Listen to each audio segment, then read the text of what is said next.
मित्रांनो, नदीला आता मसोबाच्या जत्रेचा नियोजन चालू आहे। इकडं आलेत आता गावाले शेतकरी मित्रांनो, नमस्कार। आपण देवराम गावरी शेती टेक्निक यूट्यूब चॅनलच्या माध्यमातून आपण आलो इकडं नदीवरती आणि आपल्या गाववाले आले ती इकडं मदत करायला खेळवाल्यांना। तर इथं मासे धरायचा कार्यक्रम चालू आहे नदीला। हा खेळ वाढायचा कार्यक्रम चालू आहे। या दोरीला धरून सगळे खेळ वाढतात। रस्सी तुम्हाला खेळ दाखवतो। इकडे बघा पाण्यामधून राहिला जाळ जाळा का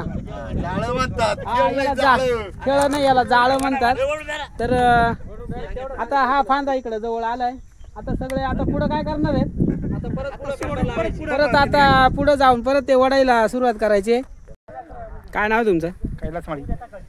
किती माणसं लागतात हे जाळ वाढायला? 7 ते 8 माणसं एका फांद्याला?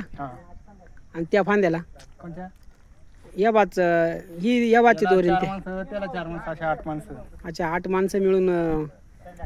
मग आता हे किती वेळ लागतोय वाढायला? आता सोडला म्हणजे आता कमीत कमी 5 वाजतील। आता 5, 4:30, 5च्या दरम्यान। हा का? तुम्ही किती वाजता सोडेल मग? आता सोडला दुपारी 2-2:30च्या दरम्यान। 2-1 वाजता 5 वाजतील म्हणजे 3 तास। 3-1 तास धरायचं म्हणजे मित्रांनो, मासे धरायला 3 तास लागतात। 8 माणसं लागतात। आता त्याच्यामध्ये किती मिळतंय हे पुढच्याच गोष्टी असतात, पण मजूर तर एवढे लागूनच जातात नाही का। खूप मेहनतीचं काम आहे आणि सोपं नाही भाऊ मासे धरणं। तर मासे धरणं सोपं नाहीये असं त्यांचं म्हणणं आहे, कारण तेवढी मेहनत पण जोडावं लागते आणि एवढ्या गाळामध्ये आणि एवढ्या पाण्यात उन्हात वडायला उन्हामध्ये मजूर वरतून 20 मजूर लागत। 20 मजुरांचे 10,000 रोग गेले। हा ना, खूप मेहनत आहे। ही त्यांची होडी आहे। त्या होडीमध्ये जाळं भरून ते नदीमध्ये जातात। या जाळ्याला खेळ पण म्हणतात। अजून काय काय म्हणतात? शंटा, याला शंटा म्हणतात। वडाप, शंटा, खेळ, जाळ असं अनेक प्रकारच्या नावाने संबोधलं जाते। आणि हे ज्ञानेश्वर माळींचं आहे का? हा, हे ज्ञानेश्वर माळी पिंपळगावचे, त्यांचं हे जाळ। आणि आपण गावचे यात्रेचे आले होते मंडळी इकडं मसराची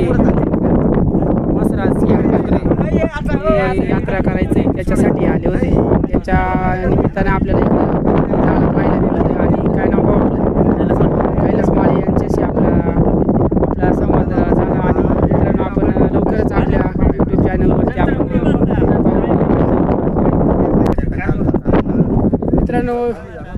मित्रांनो आता पाणी नदीचं बरंच खाली गेले। आम्ही वडी घेऊन एक दिवस आलो होतो, मध्ये आलो होतो, त्यावेळेस पूर्ण भरलेलं होतं।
मित्रांनो, आता पाणी नदीचं बरंच खाली गेले। आम्ही वडी घेऊन एक दिवस आलो होतो, मध्ये आलो होतो, त्यावेळेस पूर्ण भरलेले होतं।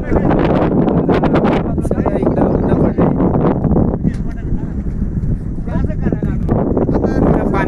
पाण्यामध्ये इथं मसोबा देवस्थान आहे।